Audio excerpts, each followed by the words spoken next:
జై వీరబ్రహ్మ జై గోవిందమాంబ జై. నేను మీ కృష్ణమాచార్య శ్రీ బ్రహ్మపదం. ఈ మధ్యకాలంలో సొంతంగా ఏదైనా కారు కొనుక్కున్నాం, కొత్త ఇల్లు కొనుక్కున్నాం, లేదా మంచి మొబైల్ ఫోన్ కొనుక్కున్నాం. ఇది కొనుక్కున్నాం, దీన్ని ఉపయోగిస్తున్నటువంటి తరుణంలోనే వెంటనే మనకు దుఃఖం వాటిల్లుతుంది. ఎందుకో తెలుసా?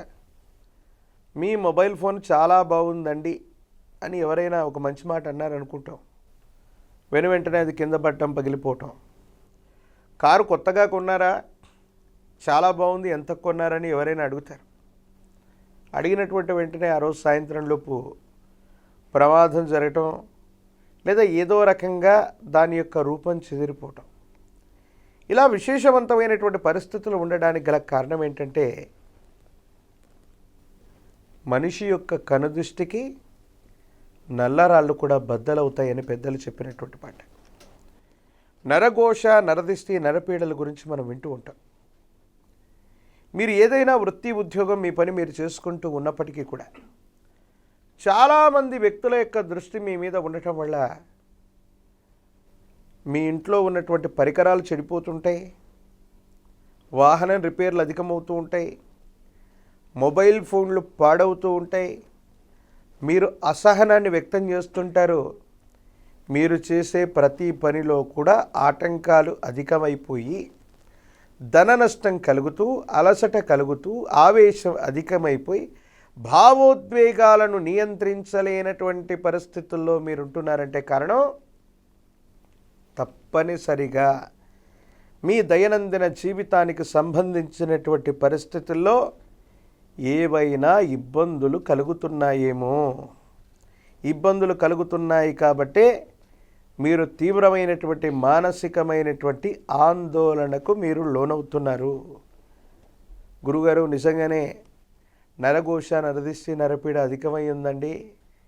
నేను చేసేది చిన్న ఉద్యోగమైన, వ్యాపారమైన, అందరి దృష్టి నా మీద ఉండటం వల్ల నేను బాగా డిస్టర్బ్ అయిపోతున్నాను, ఏ పని చేయలేకపోతున్నాను, నా మీద కనుదిష్టి లేదా నరదిష్టి అధికంగా ఉంది అన్నటువంటి భావన కనుక మీకున్నట్టయితే, మీ కుటుంబం మీద కానీ, మీ వ్యక్తిగతమైనటువంటి జీవితం మీద కానీ ఈ నరఘోష, నరదిష్టి, నరపీడ ప్రభావాలు అధికంగా ఉన్నాయన్నటువంటి భావన మీకున్నట్టయితే మీకోసమే ఈ పరిహారం. అష్టమి రోజు కానీ, అమావాస్య లాంటి తిథి రోజు కానీ మీ సమీప ప్రాంగణంలో ఎక్కడైనా కాలభైరవ స్వామి వారి యొక్క ఆలయ ప్రాంగణానికి వెళ్ళండి.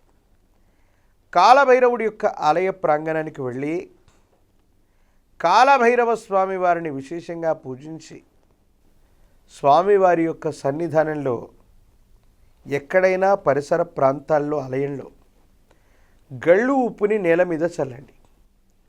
గళ్ళు ఉప్పుని చల్లినటువంటి తర్వాత కూష్మాండం, గుమ్మడికాయని దాని మీద ఉంచండి. ఆ గుమ్మడి ఫలాన్ని పైభాగంలో కొంత తీసివేసి నువ్వుల నూనెతో ఒత్తిగా తయారు చేసి దీపాన్ని వెలిగించండి.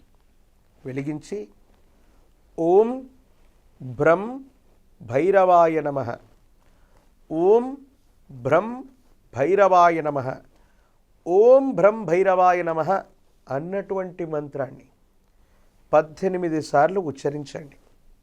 ఇంకా మీకు శక్తి ఉంటే 41 సార్లు కానీ, 108 సార్లు కానీ బ్రం భైరవాయ నమః అన్నటువంటి మంత్రాన్ని మీరు ఉచ్చరించి మీ గోత్రనామాల్ని అక్కడ చెప్పుకునేటువంటి ప్రయత్నం చేసి, కాలభైరవుడు ముందు నరఘోష, నరదిష్టి, నరపీడ ప్రభావాలు నా మీద ఉండకుండా చేయమని కాలభైరవుణ్ణి విశేషంగా ఆరాధన చేయటం వల్ల మీ దైనందిన జీవితంలో ఉన్నటువంటి సమస్తమైనటువంటి ఇబ్బందులు తొలగిపోవటంతో పాటు నరఘోష, నరదిష్టి, నరపీడ ప్రభావాలు తగ్గిపోతాయి.